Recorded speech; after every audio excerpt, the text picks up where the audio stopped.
जानकी जीवन स्मरण जय जय राम पार्वती पते हर हर महादेव पुंडलीक वरदा हरि विठ्ठल श्री अनंत कोटी ब्रह्मांड नायक राजाधिराज सच्चिदानंद सद्गुरु श्री ब्रह्मचैतन्य महाराज की जय। श्री महाराजांच्या सेवेमध्ये दासबोधाची उजळणी पाहताना सिद्ध लक्षण समासामध्ये आपण मळ या विषयाला आता पाहणार आहे।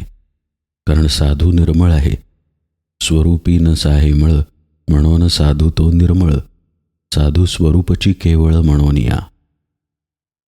मळ जिथे नाही अशी एकच अवस्था आहे, स्वरूप स्थिती। तिथे साधू असल्यामुळे साधूला मळ नाही असं समर्थ म्हणत आहेत। आता मळ याचा अगदी समजेल अशा भाषेत अर्थ सांगायचा झाल्यास आपल्याला लागलेली कोणतीही घाण किंवा नको असलेली कोणतीही गोष्ट म्हणजे मळ। देहबुद्धी नाही स्वरूपापाशी आणि तीच त्यामुळं साधूपाशी नाही, कारण तोच स्वरूप झालेला आहे, असा या ओवीचा सरळ सरळ अर्थ आहे। आता पुन्हा आपण साधकाच्या दृष्टीनं मळ समजून घेऊया। नाथ महाराज एका अभंगामध्ये म्हणतात, जळ वरी वरी क्षाळी मळ, योगिया सबाह्य करी निर्मळ, उदक सुखी करी एक वेळ, योगी सर्व काळ सुखदाता। आतील मळ योगी जो आहे तो स्वच्छ करतो। आता याचा अर्थ अनेक प्रकारांनी सांगता येईल बरं का। त्यानं स्वतःचा आतील मळ स्वच्छ केलेला असतो, किंवा जो सद्गुरू पदावरती आहे तो सद्गुरू होऊन शिष्याचा मळ स्वच्छ करतो, तो स्वच्छ करण्याचा मार्ग शिष्याला देतो। हा मळ अर्थातच आपल्या मनाचा, आपल्या चित्ताचा, आपल्या बुद्धीचा आहे, त्यामध्ये असलेल्या देहभावाचा आहे, अभिमान, अहम, गर्वाचा आहे। हा मळ परमार्थाला चालत नाही। श्री महाराज म्हणतात, एक वेळ तुम्ही काही नाही केलं तरी चालेल, पण ढोंग करू नका, म्हणजेच मदानं दंभानं वागू नका, म्हणजेच काय तर अहंकार ठेवू नका। आता हा अभ्यास पहिल्या पायरीपासून शेवटच्या पायरीपर्यंत साधकाला करावा लागतो। मळ म्हणजे देहबुद्धी आहे हे तर विधान योग्यच आहे, पण तो मळ आपल्या जीवनात कसा कसा आलेला आहे आपण पाहूया। प्रत्येक कर्मामध्ये आपण आपल्या अहम कर्तृत्वानं अडकतो आणि मग आपल्यामध्ये त्या कर्माचा अहंकार साठत जातो। हे मी केलं हा मी आणखी दृढ होत जातो आणि आपला मळ वाढत जातो। कर्माशिवाय तर आपण राहू शकणार नाही, हे निरूपण श्रवण करतोय कर्मच आहे, साधनेला बसलो तर तेही कर्मच आहे, कुठे सद्गुरूंकडे गेलो तर तेही कर्मच आहे। कर्माशिवाय देह राहू शकत नाही। मग जर आपण त्या कर्मामध्येच लिप्त होऊन राहिलो तर आपल्यापाशी मळ येणार नाही का? तसं पाहिलं तर देहाकडून गोष्टी घडतात, पण करवणारी सत्ता देहापेक्षा वेगळी असते। हे आत्तापर्यंतचं निरूपण आपण ऐकलं असेल तर लक्षात येईलच। पण देह तादात्म्यता आपल्याला असा भास देते की ते आपण करत आहे। मग आता अशा परिस्थितीमध्ये निर्मळ राहायचं कसं? कर्म करायचं पण निर्मळ राहायचं, हा अभ्यास साधायचा कसा? तोच अभ्यास अनुसंधानानं, नामाच्या आत्मानुसंधानाच्या अभ्यासानं साधला जातो। पण असं पहा, कुठलाही अभ्यास करायला आधी आपल्यापाशी भांडवल नको का? गणिताचा अभ्यास करण्यासाठी गणिताचं पुस्तक समोर पाहिजे, किमान गणित तरी समोर पाहिजे, गणिताचा शिक्षक समोर पाहिजे, फळ्यावरती गणित पाहिजे, म्हणजे काहीतरी आपल्या हातात पाहिजे ज्यानं आपण अभ्यास करू। अनुसंधान ठेवायला आपल्या हातात काय आहे? आत डोकावून पाहिलं तर आपण रिकामे आहोत। आपल्याला आत्मानुभूती नाही आणि बाहेर तर देहावरचीच सगळी अनुभूती आहे, म्हणजे देहबुद्धीचाच व्याप वाढलेला आहे। मग अनुसंधान ठेवायचं कसं? म्हणूनच ही लक्षणं साधकासाठी आहेत, कारण साधक जो आहे तो थोडा काळ का होईना आपल्या देहभावाच्या पलीकडे जाऊन येतो। अगदी साधं उदाहरण म्हणजे विठ्ठल विठ्ठल विठ्ठल म्हणत आपण वारीला चालत जरी जात असलो तरी मध्ये काही क्षण असे येतात जेव्हा आपल्या देहाचं भान निघून जातं। मग हे जे निघून जातं भान, हे साधकाशिवाय अन्य कुणीही अनुभवू शकत नाही। आता त्यानं जर अनुभवलं की आपण देहाशिवाय सुद्धा आहोत, तर त्या आपल्या स्थितीचं म्हणजेच अवस्थेचं तो अनुसंधान ठेवू शकतो.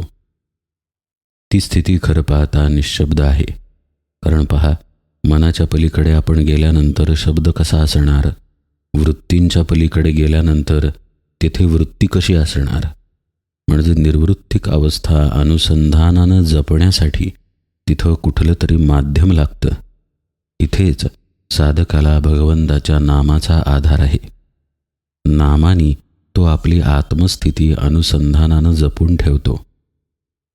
लक्ष देऊन ऐका बरं का, प्रत्यक्ष आत्मस्थितीला कुठलाही शब्द नाही, तिथे कुठलीही वृत्ती नाही.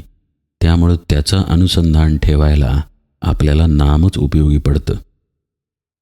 कसं आहे, आपण गुलाबजाम खाल्ला तर गुलाबजामाची चव आपण आठवू शकतो, कारण इंद्रियाला त्याचा अनुभव आलेला आहे. पण आत्मस्थितीचा अनुभव इंद्रियाला येत नाही. त्यामुळं त्या स्थितीचं अनुसंधान इंद्रियांकरवी घडू शकत नाही. मागच आपण पाहिलं की हे आपलं स्वरूप अलक्ष असं आहे. मग अलक्षाला अनुसंधानात उतरवण्यासाठी तिथं दोघांना बांधणारी साखळी लागते आणि ही साखळी भगवंताच्या नामाची आहे. नाम ही एकमेव गोष्ट अशी आहे जी स्वतः ब्रह्मस्वरूप आहे, पण सगुण आणि निर्गुण यांना जोडणारी पण आहे. म्हणजे अनुसंधान ठेवणारा तो सगुण आणि ज्याचा अनुसंधान ठेवायचं आहे ती निर्गुण स्थिती यांना जोडणारं भगवंताचं नाम. श्री महाराज म्हणतात पहा, नाम सगुणही आहे आणि निर्गुणही आहे. आता खरं पाहायला गेल्यास परमात्मा पण असाच आहे, सगुण निर्गुण दोन्ही विलक्षण असं माऊली म्हणतात. हे जे आत्मानुसंधान आहे, जे आपण नामानं धरून ठेवणार, हा अभ्यास जर आपल्यापाशी असेल तर आपल्याला निर्मळ होता येतं, अन्यथा निर्मळ होता येणार नाही. अत्यंत साधं व्यवहारातलं उदाहरण आपण पाहूया. आपल्यापाशी एक मळलेलं कापड आहे. ते स्वच्छ करायचं असेल तर आपण साबणाच्या पाण्यात ते भिजवत ठेवतो. आता पहा, समजा ते साबणाचं पाणी आपण जमिनीवर ओतून दिलं तरी ते साबणाचंच पाणी आहे ना, पण त्यात आपण ते मळलेलं कापड भिजवून ठेवू शकत नाही. म्हणजेच नुसतं साबणाचं पाणी असून उपयोग नाही, ते पाणी साठवलेलं असलं पाहिजे आणि मग त्याच्यात मळलेलं कापड टाकलं पाहिजे, तर ते भिजेल. तसंच नुसतंच नाम असून उपयोग नाही, नामाचं अनुसंधान पाहिजे आणि तेही स्मरणासहित. म्हणून नामस्मरण अशी साधना आहे.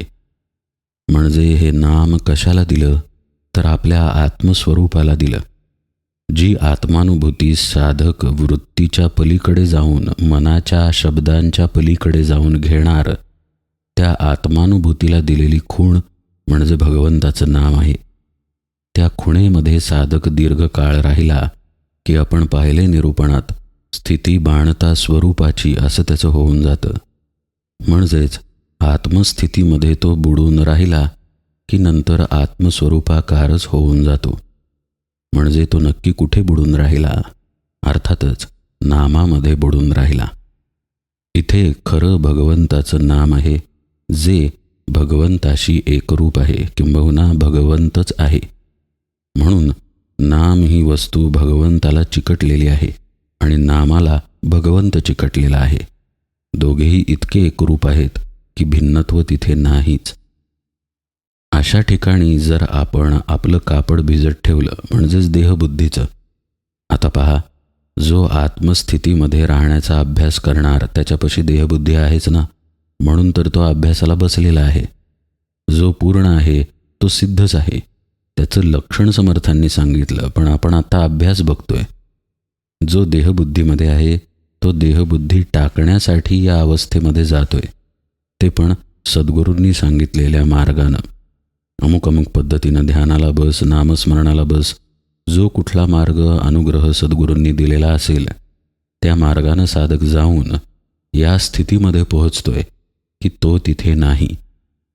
त्याचं पूर्ण विस्मरण त्याला झालेलं आहे, पण तो झोपलेला नाही. त्याच्या आत्मस्थितीमध्ये, निःशब्द स्थितीमध्ये तो थांबलेला आहे. आता अशा वेळी ते देहबुद्धीचं कापड साबणात भिजत पडलेलं आहे. ते भिजत भिजत पडलं की आपोआप त्याच्यावरचा मळ निघून जातो. अर्थातच कापडाला हातात घेऊन धुवावं लागतं. तसंच साधना सर्व मार्गांनी साधकाला जीवनात उतरवावी लागते. मग त्याची कर्मे असतील, त्याचं चिंतन असेल, त्याचं श्रवण असेल, प्रत्यक्ष साधनेला बसणं असेल, प्रत्येक मार्गामध्ये त्याचं आत्मानुसंधान त्याला टिकवावं लागतं. आणि अशा प्रकारे साबणात भिजलेलं कापड घुसळून निघतं आणि त्याचा मळ पूर्णपणे निघून जातो. म्हणजेच देहबुद्धी पूर्णपणे निघून जाते. आता आपण थोडं खोलात जाऊन पाहूया. ही प्रक्रिया घडण्यासाठी 2 मूलभूत गोष्टी पाहिजेत.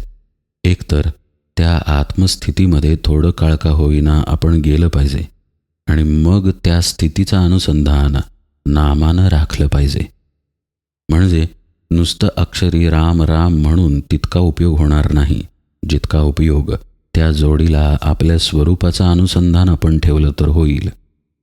म्हणूनच श्री महाराज म्हणतात की नाम नामाचं काम करेल, पण वृत्ती सांभाळून घेतलेलं नाम काम लवकर करेल.